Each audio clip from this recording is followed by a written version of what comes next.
What's good with y'all niggas? 48 Laws of Power Analysis series. Let's get straight into it. No fucking intro. So we're gonna be talking about law number 17. Law number 17. It talks about it emphasizes the part of you becoming unpredictable. I mean, you need to understand that we humans are creatures of habit, right?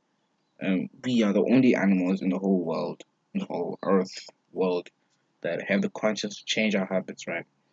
So think of it like this: the reason we are able to hunt, the reason we're able to rear animals, rear cows, rear goats, take uh, dogs and cats as our pets is because these ones are predictable.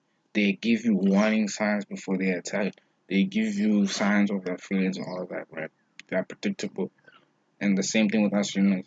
We're also like that. But now when but let's say but you know that unpredictability in terms of power and all that can cause your enemy to take a step back and observe your new patterns and decide or make a tactical and decide and more than likely make a tactical mistake which you can benefit from. This is why um if you read the Chinese history where there was okay not say Chinese but the Asian history where there was a previous samurai there was like the greatest samurai I forgot his name but he used to come to the sword the sword fight right he used to come to the duels late you know what I'm saying but then as he was on the when he was on his path to chasing his greatness you know what I'm saying those final battles like to secure that title of the greatest swordsman in the history, right? There were times where instead of him coming late, he would come early, really early, and stalk.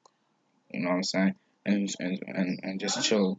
He would hide in the arena, and then give a sneak attack, and then you know what I'm saying? That'll be it.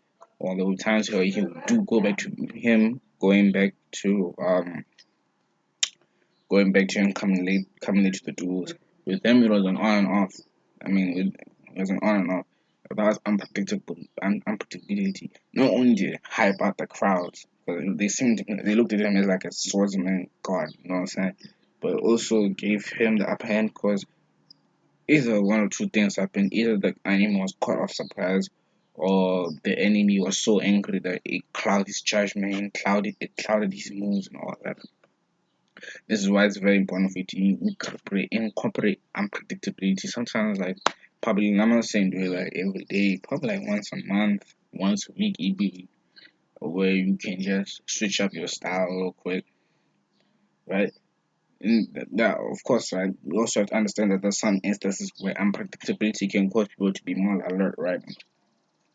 Of course, like for example, if you go against your reputation, people are right. This is in these situations, predictability will put them to sleep, and you can use your patterns as a smoke screen for your deception. You know what I'm saying? Like, I think we all get that, right? We all get that. Right, that's fucking law number 17, right? Don't forget to like, comment below, subscribe, comment down below which one next for the videos. Got any books I want to review? I got a free ebook, The Blueprint to Success. It's on Amazon, check it out. Or if you want, you can comment down below. You can comment down below your email and the Blueprint to Success, and I'll send you the free ebook version. No strings attached, no for free. No strings attached, no nothing. And yeah, holla back at your boys and never stop fucking grinding. Shit.